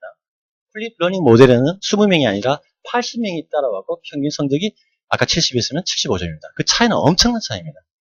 무슨 말씀인지 아시겠죠? 예, 단순한 그 어떤 평균치 가지고 비교할 그런 상황은 아닙니다. 그리고 평균이 됐는데요. 초등학교, 중학교 사례가 많았던 겁니다. 근데 대학 같은 경우에는 훨씬 그 이상입니다. 그 사이언스시에 나왔던 자료도 하나 실어놨으니까요. 그때 한번 또 소개 올리겠습니다. 뒤에 또 나올 겁니다. 아, 바로 나왔네요. 2001년도에 노벨 물리학상을 받으신 칼 와이만 교수입니다. 물리학보다는 교육 혁신적으로 더 유명하신 분입니다. 오바마 대통령 자문도 하고 있고, 그 당시 캐나다 UBC 대학에 계시다가 최근에 이제 스탠포드로 옮겨가시다 하더라고요. 이분이 2011년도에 5월달에 사이언스지의 금방 전통적인 모델과 플립화시킨 그 수업 방법을 비교해가지고 사이언스지에 논문을 실었어요. 이런 논문이 사이언스지에도 실리느냐, 이 짝퉁 아니냐고 확인해봤는데 실제 사이언스지였습니다. 2011년도 5월로 어떤 실험을 했냐면은 캐나다 UBC 대학 267명, 270명, 그냥 300여 명 되는 대형 강의를 놓고 이제 실험을 합니다. 한 반은 강의평가 좋으신 원로 교수님 한번 모셨습니다. 그리고 강의를 그냥 해주십시오. 한 반은 강의 경험 전혀 없는 그냥 포닥 대학원생을 불러가지고 수업은 렉처는 하지 말고 그냥 케어해라. 이렇게 경합을 붙였습니다. 서로 또 딜을 맺었죠. 똑같은 내용을 가리키고 똑같은 내용의 시험을 치자. 그 결과가 어떻게 바뀌는가 한번 보자. 자, 그래서 이제 원로 교수님은 파워포인트 올려놓고 열심히 강의를 하셨습니다. 강의 평가도 아주 좋은 분이라고 언급이 되어 있습니다. 대학원생은 그냥 노력해서 강의하지 않고요. 미리 학생들한테 볼거리 던져놓고 과제를 내고 수업 시간에 와서 소그룹으로 토의시키고 문제 풀기하고 질문 답변해주고 클리커로 300명 가까이 되니까 클리커로 이해도 반응 보면서 이렇게 또 한 번 더 설명해주고 쉽게 말해서 조교 역할을 한 거예요. 그냥 학생들 케어 역할만 했어요. 그래가지고 성적을 딱 시험 쳐서 결과를 보니까 5% 정도가 아닙니다. 여기가 이제 스코어 고득점인데 이 회색 정규분포 따르는 이 부분이 원로 교수님이 강의했던 학생의 성적 분포고요. 대학원생이 이끌었던 그 수업의 학생 성적 분포는 그 끝이 어딘지 모릅니다. 엄청난 차이죠. 이건 5% 그 문제가 아니고요. 이건 엄청난 차이죠. 그래서 이것이 왜 사이언스에 실렸을까? 핵심은 강의가 교육의 어떤 효과적인 어떤 그런 방법이 아니다는 얘기죠. 이분이 늘 하신 말씀이 왜 수천 년부터 내려왔던 이 렉처 강의 방식을 아직도 고수하느냐. 하물며 최첨단 물리학을 왜 비과학적인 강의식으로 가르치느냐. 강의를 없애야 된다. 강의 없애는 실험을 늘 이렇게 해오셨어요. 그래가지고 강의를 파괴했더니 결과가 이렇게 나왔습니다. 보통 결과가 아니죠. 그래서 이것이 이제 시사한 바가 컸기 때문에 아마 사이언스지에도 실리지 않았나 싶습니다. 다음 버지니아 공대 말씀을 드리겠습니다. 이거 연상하면 항상 총기 연상만 하시던데요. 정말 학교는 크더라고요. 가보니까 15년 전에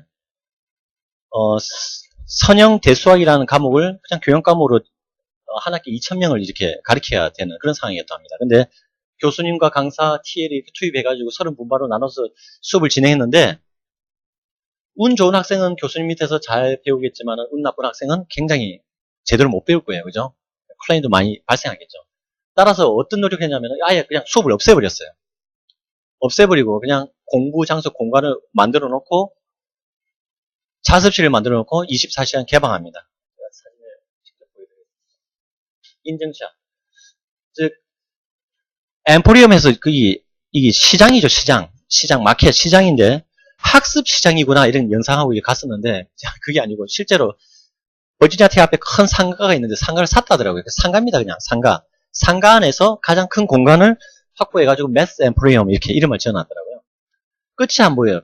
PC를 550대를 깔아놓고, 24시간 개방합니다. 그리고 학생들로 하여금, 야, 좋은 시간에 언제든지 오세요. 공부하세요. 그 과목을. 선형 대수학 과목을. 강의는 없어져 버리고요. 근데 그냥 자습밖에 안 되는 거예요.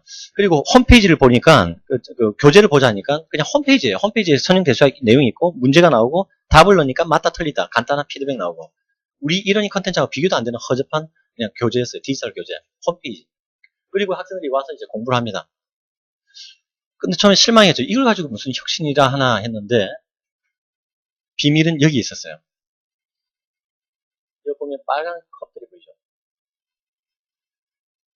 빨간 플라스틱 컵들이 매달려 있는데 무슨 용도로 쓸까요? 직관적으로. 예, 맞습니다. 저도 이제 팬클럽 이렇게 선배를 따라 심식 환영회 때 갔을 때 나이트클럽 한 번씩 다 가보셨죠, 그죠? 예. 이제 상호작용을 위해서 이제 빨간불 이렇게 탁 들이는데 이제 그것을 이제 배웠는데 들고 있으면 이게 팔 아프니까 그냥 요것을 원칙이 모니터 위에 얹어버리더라고요. 모니터 위에 딱 얹어놓으면은 시간표대로 앉아있던 조교들이 와서 바로 1대1로 코칭해줍니다. 이어서 시끄러우면 옆에 세미나실이 룸이 있어요. 같이 가가지고 1대1로. 자, 550짜리에서 550명이 동시에 다 앉아있을 일도 만무하고, 그리고 550명이 앉아있다 한들 동시에 질문이 있어요. 일도 잘 없을 거예요. 그죠? 굉장히 효율적으로 운영하고 있더라고요. 그리고 교수님들은 많으냐? 뭐 질문 뭐 많대? 이런 거 질문 많이 들어와서 그러면 이제 세미나 공지합니다. 다음 주 매일 며칠 몇 시에 내가 2시간 동안 세미나 한다 딱 붙여놓으면 오고 싶은 학생은 가서 듣는 거예요. 아주 이렇게 자유롭게 이렇게 수업을 진행하더라고요. 그리고 지금은 8과목으로 확대돼가지고 운영되고 있습니다. 엠프로이 모델. 저희도 이제 이걸 보고 부랴부랴 와서 저도 이제 미래부에 제안해가지고 200인실 하나 지금 허가 받아가지고 좀 준비를 하고 있습니다. 저는 엠프로이 모델을 만들려고 하는 것이 아니고 플립 러닝 모델로 이제 학생들이 미리 프리 클래스에서 혼자 공부할 때 외롭잖아요.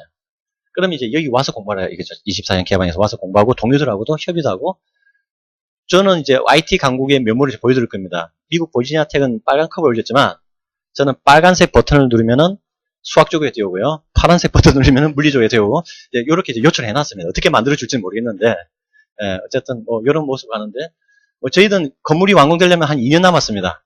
여기서 먼저 하십시오. 역할 하나 해가지고 제가 아이디어 하나 드릴 테니까요. 뭐 작게 규모라도 한번 해보는 것이 좋을 겁니다. 그리고 그 아이디어는 이렇게 미스터 범, 닥터 범 넣어주십시오. 이랬더니 수학 성적 17.4%가 향상됐다고 합니다. 대학 같은 경우에는 굉장히 향상이 됩니다. 실패율. 강의식 할 때는 그냥 포기하는 드랍하는 학생이 많았는데 40% 가까이 줄었고요. 비용은 3분의 1 이하로 떨어졌습니다. 그래서 굉장히 자긍심이 대단하더라고요. 그래서 교과목 재설계 작업은 교과목 재설계 작업이라기보다는 어떤 이 에듀케이션을 추진하기 위해서는 LMS와 같은 인프라를 구축하고 교과목 재설계를 하고 지속적인 개선 작업을 해야 되는데 제가 말씀드립니다. 많은 분들이 또 이거 중요하다 이거만 한번 한 해 하면 땡! 돈 인센티브 드리고 한번 하시면 땡! 절대 아닙니다. 제 경험적으로 제가 직접 제 수업에 적용한 게 6년, 그 이후에 컨설팅한 게 6년, 플립 러닝하고 관계된 게 한 12년 됐는데요. 요거 제 눈에는 한 30% 보입니다. 요것이 70%입니다. 그래서 한두 째 해보라는 얘기입니다. 하시면은 아무리 뭐 교육공학자, 교육학자 앉혀놓고 진짜 수업 적용해보면은 터무니없는 곳에서 나와요. 그런 노하우가 이제 많이 생기죠. 우리 학생들 습성 다 모르잖아요. 그래서 이제 계속 지속적인 개선 작업을 해야 돼요. 단번에 하려고 하시지 마십시오. 시간 관계상 넘어갑니다. 이 CTL 구조는 이렇게 되어 있습니다. 저희 CTL의 인원수는 별로 없는데 일은 많아요. 약간 좀 이런 2009년도에 플립러닝 시범 사업으로 시작해가지고 작년에 32과목, 올해 67과목을 한 20% 적용하고 있고요. 조금 전에 언급했던 대형 플립 클래스룸하고 앰프리움 학습실을 지금 이제 구축하고 있습니다. 설계 지금 작업이 들어갔습니다. 그래서 이렇게 이제 진화되는 어떤 과정이고요. 그리고 처음에 제가 2009년도에 교수님들하고 교과목 재설계, 교수님 한 TF 구성을 한 20분 해가지고 이렇게 했는데, 그때 제가 교수님들 참 많이 괴롭혔어요. 한 분당 한 4번 정도 한 학기에 만나면서 아주 신호 있게 이제 컨설팅도 하고, 제출해야 될 것도 많이 이제 숙제도 많이 내고 했는데, 교수님들이 정말 싫어하시더라고요. 그래서 요령은 어쨌든 지금은 simple is best. 교수님 아주 심플하게 이제 해드립니다. 나머지는 어떤 CTL에서 서포팅 하게 해드리고요. 자, 어쨌든 코र्스 리디자인 하겠다. 가입서 신청서 받고요. 간단한 계획 받고. 그 다음에 요 포맷 유용하게 쓰시기 바랍니다. 한 장 정도 브레인스토밍입니다. 온라인 오프라인 비율, 플립 러닝 모델을 어떻게 할 것인지 작성해 오면은 제가 이걸 가지고 이제 컨설팅 해드립니다. 포인트. 자, 학생들이 반드시 해와야 된다. 해오기 위해서는 어떤 전략이 필요합니다. 인클래스는 어떤 전략이 필요합니다. 그래서 컨설팅을 가지고 해드리고, 이거 완료되면은 이제 실제로 이제 강의 계획서를 작성합니다. 수업 계획서를 이제 프리클래스 작성하시고 구현 단계 합니다. 구현. 이제 이렇게 이제 처음에 수업 전에 렉처 전에 LMS에 이제 조금씩 탑재하다 보니까 자연스럽게 플립 러닝 모델로 적용됐고요. 자, 프리클래스의 온라인 수업은 맥시멈 50%까지 진행합니다. 넘어와 버리면 온라인 사이버 대학 되잖아요. 그래서 50%. 규정은 없지만은 묵시적으로 50%. 그리고 시수는 똑같이 인정해 드립니다. 100%. 온라인 시수 이렇게 해도 수업에 하고 똑같이 시수를 100% 인정해 드립니다. 실제로 작년에 사례집을 그냥 냈어요. 31과목, 32과목 이제 사례집을 만들어가지고 오픈했는데요. 또 그냥 우리는 그냥 이렇게 편안하게 오픈했더니 국내 최초의 사례집이 됐더라고요. 어쨌든 요거는 너무 달라는 곳이 많아가지고 책은 모자라고 그래서 이북으로 만들었습니다. 그 링크를 제공할 테니까요. 이 링크를 좀 공유해 주시면 좋을 것 같습니다. 한 페이지 한 페이지 과목이 있는데 이제 플립 러닝 이해하시고 보시면은 이제 수업 구조가 보입니다. 그리고 주 전략이 무엇인지 이렇게 얻으실 수 있을 겁니다. 제가 또 강조드리고 싶은 것이 콘텐츠 구축 전략입니다. 처음에 개교 몇 개월 앞두놓고 무슨 콘텐츠를 만들 수 있었겠습니까? 그래서 우리 주 전략은 이 3가지 방법인데요. 여기도 그렇게 적용하시면 됩니다. 기존에 잘 만들어져 있는 상용 콘텐츠 너무 많아요. 세계적인 교과서 회사들 잘 만들어놨어요. 그걸 도입하십시오. 지금은 이제 일부는 한국어 번역까지 해서 서비스를 하고 있더라고요. 피어슨 같은 경우에는. 요거 그냥 학생들 2, 3만 원 주고 책을 교재를 구입하면은 책도 주고요. 온라인 컨텐츠도 LMS에 탑재할 수 있도록 2부, 동영상 시뮬레이션, 문제연애 한 챕터당 100몇십 개씩 그대로 그냥 LMS 탑재해서 쓸 수 있습니다. 리디자인 안 해도요. 그냥 이걸 가지고도 충분히 수업이 프리클래스가 진행될 수 있도록 너무너무 잘 되어 있습니다. 자체 LMS 기능도 있고. 기초 과목 다 있습니다. 전 과목이 다 있다고 보시면 됩니다. 자, 그리고 이제 학생들이 부담해야 되겠죠. 자, 그 다음. 근데 요 전공 선택이라든지 전공으로 가다 보면은 잘 안 맞는 경우도 있어요. 교수님 말. 난 이것만 필요한데 이건 너무 많다. 이렇게. 그때는 OER 자료도 이렇게 발굴해서 활용합니다. 즉, 오픈 에듀케이션 리소스를 해서 오픈되면은 다 공짜입니다. 그죠? 공짜. 유튜브, MIT OCW 이런 걸 가져와가지고 적절하게 편집하면 안 되죠. 적절하게 활용도 합니다. 이것저것도 입맛대로 없다. 내 과목은 너무 특수하다. 직접 만드십시오. 그러면 이제 화면에 이렇게 녹화하는 방법도 있고요. 주로 저희들이 권장하는 것은 컴퓨터 모니터에 파워포인트를 띄워놓고 줄쳐가면서 판사하면서 그냥 그대로 녹화합니다. 이것을 스크린 캐스팅 방식이라 하거든요. 그리고 얼굴 안 나오게 해요. 가급적이면요. 그래가지고 짜투리 즉 모듈화된 그런 컨텐츠로 만듭니다. 왜? 그래야 A라는 교수님이 만들어 놓으면 B라는 교수님도 이거 잘 만들었네 필요하면 갖다 쓸 수 있는 거죠. 근데 자기가 쫙 나타나가지고 50분간 강의를 합니다. 제 같아도 안 써요. 그죠? 그거는 확산 보급도 안 되고요. 재사용도 안 되고요. 그건 굉장히 비효율적인 방식입니다. 그래서 모 대학이 우리 벤치마킹하고 플립러닝 하겠다 해가지고 무조건 가서 카메라 들이대고 찍었죠. 자기 해당 교수님은 계속 쓸 수 있겠지만은 다른 교수님은 못 쓴다는 거죠. 확산 보급이 안 된다는 얘기죠. 대부분이 이 3개를 어셈블 했었습니다. 여기에 좋은 부분은 요 발치하고요. 여기 좋은 부분 발치하고 정말 안 되는 부분은 직접 만들어서 일부 이렇게 보완해서 이렇게 활용하고 있습니다. 하나 더 말씀드리자면은 드릴 말씀은 많고 시간은 없고요. 앞으로 제게 남은 시간이 한 5분. 큰일 났네요. 컨텐츠는 아웃풋 개념, 즉 50분짜리 동영상, 이런 동영상 절대 만들지 마십시오. 재미난 드라마나 영화도 2번 보기 싫은데 이런 거 보면 안 봅니다, 학생들. 칸 아카데미나 이제 미국의 이제 무크 자료 보면은 5분짜리, 10분짜리 짜투리, 즉 짜투리라고 표현하는데 재료 개념의 콘텐츠를 만들어 주십시오. 재료 개념. 내가 재료를 뺐다 넣다 할 수 있도록. 다른 교수님도 보고 뺐다 넣다 할 수 있도록. 예. 그리고 이 말씀은 꼭 드리고 싶습니다. 이제 전략적 차원이니까. 자, 이제 화학 과목 교수님들 가령 모여가지고, 자, 우리 플립러닝 모델 합시다. 컨텐츠 만듭시다. 분담에 다 참여해서 만들 필요는 없고요. 10수년 전에 미국 교육 혁신 조직의 어떤 논문을 보다 보니까 제가 이제 그런 내용이 있었어요. 컨텐츠 질을 올리고 개발할 때 비용을 절감할 수 있는 방법으로 교수님들 중에서도 디벨롭먼트 역할과 딜리버리 역할을 구분해라. 그 중에서 잘하시는 분이 있어요. 잘하시는 교수님은 직접 만드시는 겁니다. 짜투리. 즉, 재료 개념 컨텐츠 만들고, 나머지 딜리버리 역할 하실 분은 만들어 놓은 것을 받아서, 이거는 좋네? 이거는 마음에 안 들어 빼버리고 자기가 또 만들어서 이렇게 modify, 수정해서 활용하는 겁니다. 그럼 굉장히 효과적으로 만들 수 있고요. 작년에 제가 한국과학창의재단으로부터 돈을 또 지원받아가지고 이런 실험을 했어요. 교수님들 중에서 이렇게 나눈 것이 아니고 이제 기관도 나눠보자. 기관.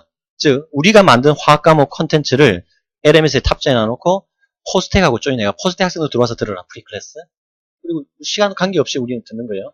인클래스. 교실 수업은 누구 따로 우리 따로. 우리가 개발해 놨어요. 포스텍은 그대로 우리 그냥 배워만 갔죠. 그냥 그대로 갖다 썼었어요. 그러면서 이렇게 전수가 돼버리고 질은 올리고 비용은 포스텍 비용은 절감을 엄청나게 했죠. 이것이 향후 5개 가계대뿐만 아니고 다른 대학이 확산된다면 가운데 이제 무크로 발전하면서 교육질을 올리면서 당연히 비용 절감할 수 있겠죠. 비단 이거 제가 한 말씀이 아니고요. 작년에 이렇게 하라고 미국 오바마 대통령이 그렇게 역설하고 다녔고 각 대학마다 빌 게이츠도 이런 얘기를 했었어요. 미국은 이렇게 이제 날아가고 있는데 아직은 우리나라는 아직 K무크도 아직 없는 단계입니다. 좀 그런 상황입니다. 실제로 우리가 수업을 화학 과목을 진행을 한 그런 내용입니다. 미리 학생들로 하여금 공부하게 하고 수업 시간에 200명 가지고 수업을 진행을 했습니다. 200명. 실제 LMS에 탑재된 화면이고요. 네, 블랙보드라는 LMS입니다. 그리고 수업 시간에 이런 워크시트를 작성해가지고 이 시간대로 10분, 20분 단위로 잘라가면서 수업을 진행을 합니다. 착오 없이. 그리고 200명이 수업을 해도 보십시오. 일반 계단식 강의실에서도 됩니다. 가운데 한 학생이 있으면은 양 사이드 두 학생하고 이렇게 의논해서 풀 수가 있습니다. 그리고 요즘 그냥 스마트 장비 가져가서 그냥 학생들 작성을 찍어버리면은 화면에 바로 공유돼요. 돈 10만 원도 안 하는 동굴이 하나 설치하면 공유됩니다. 그리고 마이크만 줘버리면 그 자리에서 그냥 발표하고 토론 다 됩니다. 네. 물리도 이렇게 합니다. 클릭. 물리 같은 경우에는 문제를 한 200명 되니까 이제 문제를 내놓고 학생들 리스폰스예요. 응답 반응을 묻습니다. 바로 정답 반응해라. 그러면은 반응이 바로 실시간 나와요. 이해하고 있구나 넘어가고 이해 못하면 다시 한번 설명해 주고요. 이렇게 학생들 참여 수업을 유도시키니까 졸지를 않아요. 학생들이. 제가 이제 창간 수업도 이제 들어가 보면요. 대응 강의는 반드시 맨 뒤에 학생은 엎드려서 하고 휴대폰 문자 날리고 게임하고 있는데 그 MIT 가니까 MIT도 마찬가지더라고요. 그런데 이렇게 바꾼 뒤로는 포스텍 교수님도 그러더라고요. 정말 플립러닝 감사하다 전달해줘서 한마디만 할게. 뭔데 졸지를 않더라. 네. 졸 기회가 없어. 로봇 만들어서 실험하는 이 수업 일반 정규 수업 시간에 도저히 불가능합니다. 시간이 많이 들어서. 하지만 플립함으로써 시간이 많이 필요한 어떤 이런 수업도 진행할 수 있었습니다. 엔지니어링 프로그램이. 그리고 마지막으로 하나 토론식 수업입니다. What is that? 나의 정체성이나 토론 수업인데 여기 교수님도 계시지만 우리 한국 사람이 어디 토론을 합니까? 학생들이. 안 하죠. 근데 하물며 또 1학년들한테 영어로 토론하라니까 더 안 합니다. 그래서 교수님이 오셔가지고 울먹이면서 저한테 요청을 하시더라고요. 토론만큼은 한국어로 할 수 있도록 좀 해주면 안 되겠냐. 이건 제가 할 수 있습니까? 우리 총장님 어떤 강력한 의지인데 안 됩니다. 방법을 찾자. 왜 토론이 안 될까요? 그렇죠, 준비. 토론 준비 안 된 상태에서 토론합시다 하면요. 그냥 임기응변 테스트예요. 그건 토론이 아니에요. 따라서 충분히 읽을 거리 밑에 거기에다가 논평 달기하고 다른 학생 글에 대해서도 또 달기하고 자기들끼리 열받아서 이제 달더라고요. 그리고 수업 시간에 준비된 학생들로 하여금 발표시키고 토론시키니까 그제서야 토론이 되더라는 얘기입니다. 물론 뭐 어떤 그 정서적 어떤 다른 요인들도 있지만은 가장 큰 요인은 준비가 안 됐기 때문에. 그래서 플립 러닝 모델 토론식으로 이렇게 충분히 하기에 적합한 모델이다. 오히려 이공계 과목에 저는 이제 집중을 많이 했는데요. 놀라운 결과는 인문사회 과목들이 오히려 플립 러닝이 더 잘 적용이 됐습니다. 아예 자연스럽게 문학과 창의성 미리 읽어와라, 오늘 토론하자. 미리 감상해와라, 토론하자. 너무 인문사회 교양 과목들이 더 잘 됐다는 말씀을 드리고 싶습니다. 네, 이런 효과를 얻었고요. 조금 전에 말씀드린 포스텍하고 같이 공동 운영 사례입니다. 자, 우리 LMS의 포스텍 우리도 같이 쓰고 잉글래스 플립 러닝 모델을 자연스럽게 했는데 이것이 5개 각이대 전국 대학으로 확산할 수 있고 심지어 이것이 무크로 발전하게 되면은 전 세계 대학, 다른 대학하고도 수업을 공동 운영할 수 있어요. 저희 스타일은 이런 스타일로 공동 운영하겠다는 얘기입니다. 어떤 모 대학은 7시간 화상 통신으로 하겠다 얘기하지만 그쪽은 밤이고 우리 낮입니다. 그건 안 돼요. 그건 효과도 없고. 그건 아니고요. 어쨌든 좀 경쟁 관계가 있었는데 이를 제안해가지고 내년에 한 수십억 규모의 미래부 예산을 확보했습니다. 또 이쪽에 연구를 해서 다른 대학들이 많이 참여할 수 있도록 그래도 할 예정입니다. 플립드 무크. 제가 한 얘기가 아니고 빌 게이츠와 오바마가 했던 얘기입니다. 참고로 무크 보시고요. 마지막 정리를 하겠습니다. 몇 분만 더 주실 수 있죠? 예. 요거는 참고로 제가 좋은 말에서 이제 올려놨는데요. 플립 러닝 열심히 설명하고 이제 했는데, 모 대학 교수님입니다. 다른 대학 교수님입니다. 제게, 플립 러닝 모델을 적용하기 위해서 동영상을 내 강의를 녹화해서 학생들한테 이제 보고 오라 했더니, 토론을 하려고 하는데, 너무 뻔한 얘기 다 알고 와가지고, 다 알고 있는 내용, 토론이 안 되더라. 토론할 게 없더라. 수업이 뭘 하란 얘기냐. 자, 여기 뭐가 잘못됐습니까? 컨설팅 한다면. 뭐가 문제죠?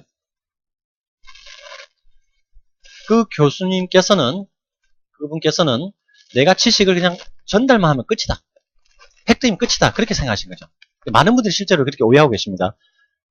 지식 전달은 끝났고, 온라인상에서. 자, 수업 시간에 와서는 더 심화적인 내용 가지고 토론해야 되겠죠. 체화할 수 있도록, 학생들이 응용할 수 있도록.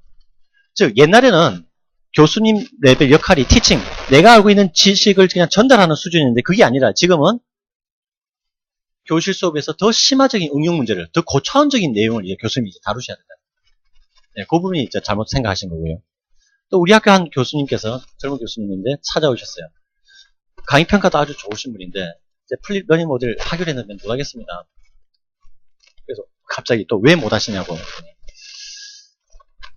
1시간 수업 준비를 위해서 난 밤새서 공부합니다, 심지어. 밤샌 적도 있고, 정말, 질문이 무서워서, 어디서 나올 질문이 무서워서 정말 열심히 하는데, 플립 러닝 모델이 바뀌게 되고 토론식 수업이 되면은, 어디서, 어떤 질문이 럭비공 같이 튈지 모른다. 나는 커버할 능력이 안 됩니다. 이분은 또 뭐가 잘못된 생각이죠? 뭐가 잘못됐죠?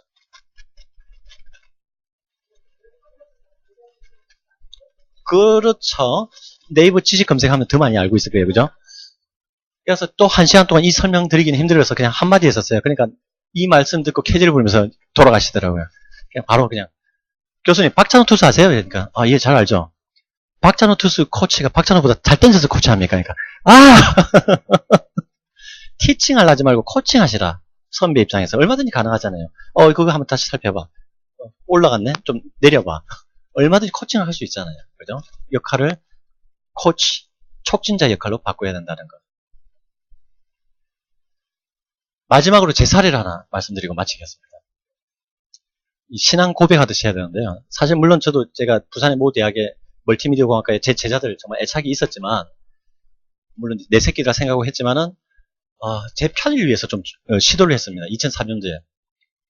제가 한참 이제 강의를 할 때 제가 5분반을 맡았는데, 제가 이제 플래시를 이용해서 웹 프로그래밍해서 게임 제작하는 수업을 5분반을 맡았어요. 그래서 야간반까지 5번 들어가는데, 똑같은 앵무새적인 어떤 매뉴얼적인 강의를 똑같이 5번 해야 됐고, 심지어는 똑같은 농담도 5번 해야 했었습니다, 그때.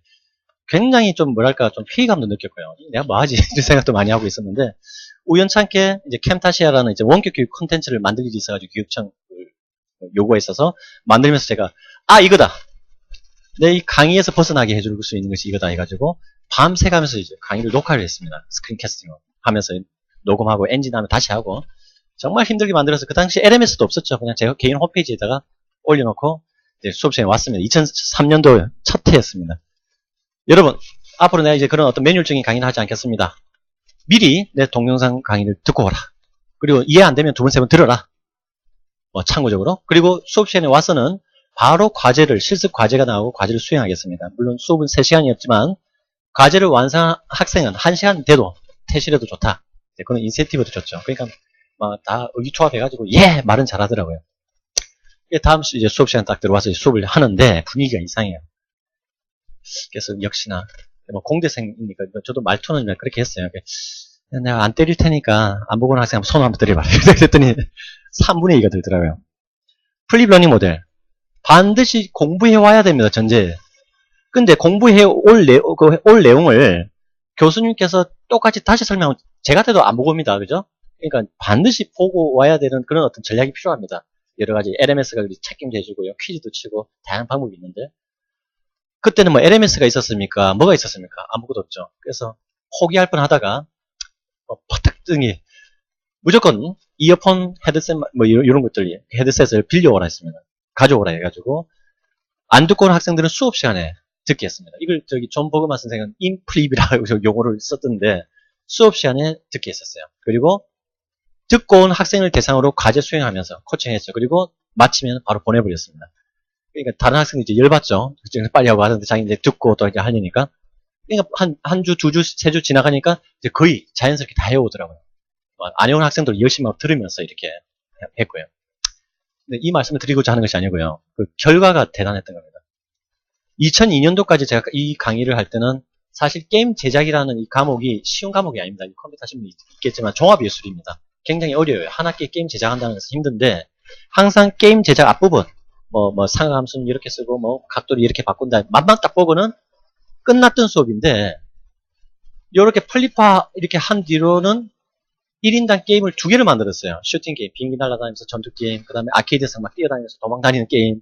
그리고 한 주가 남아서 개별 자기 수준별 맞는 그 아무 과제를 해와라, 수행해라 해가지고 평가한 적이 있었는데 시간도 한 주 남았어요. 굉장히 편안했고요. 강의 없이 그냥 뒤에 돌아다니면서 코칭만 해줬어요. 질문에 답변만 해줬어요.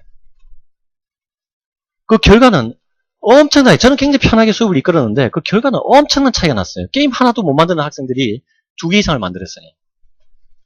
그래서 어깨에 바로 힘이 들어가더라고요, 당시. 내가 정말 잘했구나, 이제 선배들하고 술도 마시면서 이렇게 자랑을 했는데, 잠시 곰곰이 생각해 봤어요. 플립 러닝 모델이 그때는 뭔지 몰랐는데, 무엇이 이렇게 바꿨을까, 촉진했을까. 그래서 저는 발견한 거죠. 나중에 중간쯤 되니까 다 마치고도 집에 가라 해도 집에도 안 가요. 옆에서 애들 등 때리면서 이것도 몰라 하면서 옆에서 가르쳐 주고 있더라고요. 그리고 자기들끼리 고민하고 있어요. 이거 어떡하지? 야, 이건 어때? 의논하고 있더라고요. 닥터 마주리 교수의 피어 인스트럭션이구나. 동료가 동료간에 이제 이렇게 협력 학습이 이루어지는 거예요. 가르치면서. 그 효과가요. 제가 이제 6년간 수업 이끌어오면서 정말 제가 마법과 같다. 폭발적이다. 이런 표현을 합니다. 정말 그 효과가 이렇게 엄청 효과를 이렇게 결과를 얻을 수 있었던 거죠. 따라서 제가 이제 마지막으로 조언 드린다면 수업 설계하실 때 인클래스 타임에 가급적 선생님은 주도권에서 벗어나서 버리십시오. 버리고요. 옆에서 코칭만 하시고요. 잘 안 보여줘야 됩니다. 학생들이 동료 학습이 일어날 수 있도록 피어 인스트럭션이 발생할 수 있도록 그런 분위기를 이렇게 조성해주면은 정말 그 생각지 못한 엄청난 결과를 얻으실 수 있을 겁니다. 그 부분 말씀드리고 마치도록 하겠습니다. 감사합니다.